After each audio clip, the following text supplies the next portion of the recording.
Yo, what's going on, people, and welcome back to Mandem Football. And Southampton, I have to admit, I feel really bad for you guys.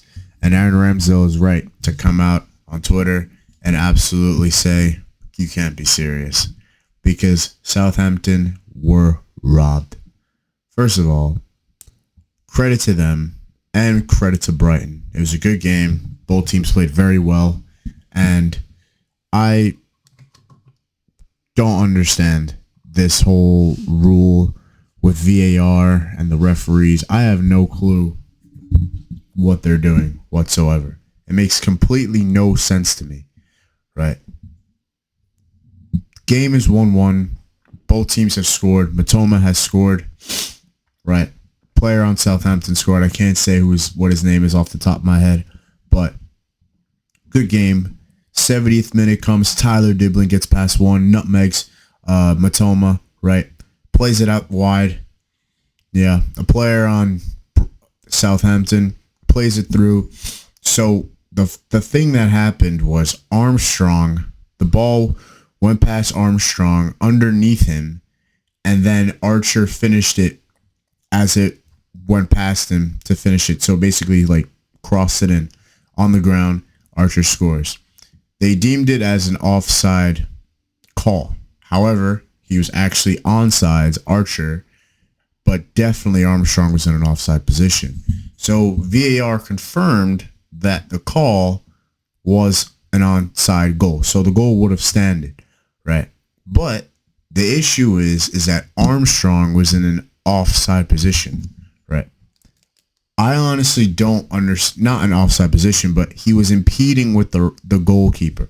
Impeding with Verbruggen, the goalkeeper for Brighton's ability to stop that goal from going in the back of the net.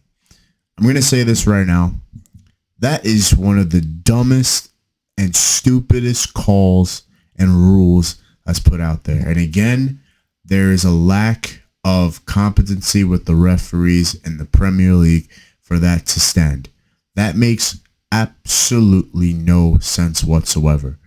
The fact of the matter is that Verbruggen's ability to stop that goal from going in is basically compromised from his own incompetence, because if you look at it very closely, Verbruggen is not in the position to even stop that from going in the first place. He's way out of reach, right? He's so out of his mark. He's so out of his own position as a goalkeeper to even stop.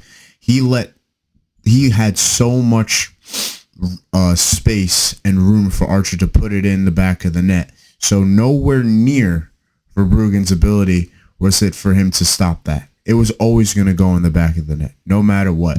Just because Armstrong is in an offside position or onside position. So basically they're saying that because Armstrong impacted the ability for the goalkeeper to stop that goal from going in, it didn't matter if he was in an offside or onside position. He impacted what went down. And the fact is that, ironically, he impacted the goal, or he impacted the ability for the goalkeeper of Verbruggen to stop that goal from going in without even touching the ball. Right? It's shocking to me. It makes completely no sense. How can a player that doesn't touch the ball, like, the ball doesn't even go to him, the ball goes behind him. He's in front of the ball, right? That's what you guys got to understand with me. The ball is going underneath him. He's in front of the ball, right? He doesn't even touch the ball. He doesn't even attempt to touch the ball. He actually attempts to not touch the ball, right? So I am confused as much as Aaron Ramsdale's confused. I'm confused as much as the Brighton players are confused, and everybody else that watched the game that thinks that makes completely no sense, because it doesn't. And then the worst thing about that, the very worst thing that's going to piss me off, is that on Monday morning, Monday afternoon, or wherever, They're going to have Howard Webb come on Sky Sports, and they're going to have him dissect what he thinks, and he's going to say exactly what any referee would say, which is basically back his referees who are working for him because they're his little minions, since he's like the commissioner of the PGMOL, or he's the chief in charge, right? So he's the one that's calling all these shots, and he's the one that's getting all the press, getting all the spotlight. And he's the one that's going to explain everything that makes sense to him and that makes sense from a referee's perspective, and try to not put things into common sense, right? He's going to overlook everything that makes sense. He's going to overlook every single thing that makes that a goal, because it is a goal, but he's going to keep using the same excuses and the same things over and over again. Well, from the so-and-so's perspective and game time and all this stuff. Like, it's just ridiculous to me. Sky Sports is in on it with PGMOL. And the thing about it is only NBCSN, the broadcast in the United States, those guys like Robbie Musto and Robbie Earl, they're the ones that are going to say their opinion. But it's kind of, gray area with those guys because they can't say too much, but they have more leverage to say what they want. As opposed to Sky Sports, hell no. They're all in on it. And we all know they're in on it. So Howard Webb's going to say whatever he wants. And this whole thing is just going to go off the rails as if it never happened. Right? It's going to pretend as if it just was swept under the rug, as if nothing happened. And that Brighton should just move on. And Southampton should just move on. And that Southampton don't deserve to win that game. And they're might end up getting relegated by the end of the season. Right? They were winning the game 2-1. Right? They were winning the game 2-1. The original call was that he was offsides, which he was onside, so that makes it a goal. And then they come up with this whole new theory that he was impeding with the goal. He was impeding on the goalkeeper's ability to stop that ball from going in the back of the net. How? That makes no sense.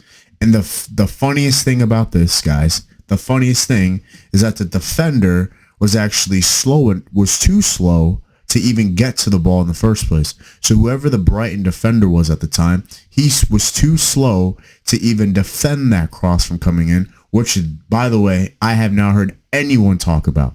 Anybody. Brighton defense should have been better. But no, they don't give him any criticism. They don't critique any of that. They overlook it, and they blame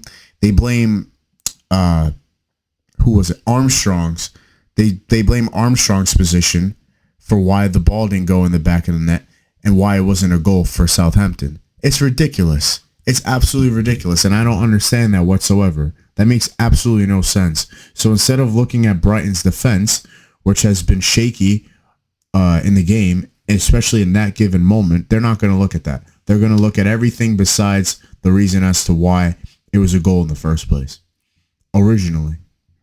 So I don't understand this amongst so many other things that's gone on in the Premier League with VAR. It's corrupt, it's incompetent, it's inconsistent, and it's just clear ridiculousness. And something needs to be done. And I'm telling you, if I hear Howard Webb on the PGMOL saying the same things that I said here just now, just know that I said it first, because I know that's what's going to happen. It happens every single week. And by the end of it, you're going to find out that so many of the excuses and the calls and the rules that they make is just utter nonsense. And it's bullshit at this point. It truly is. That's all I got for today. Crazy games coming up tomorrow and coming up over the weekend. Be in touch, because I will be here to definitely talk about the Bayern versus Dortmund game. My thoughts on the game will be very, very interesting. And the big one is absolutely Manchester City versus Liverpool. So who knows what's going to go on. And yeah, that's what I got for today, guys. Have a good one, and I'll see y'all in the next one. Peace. God bless.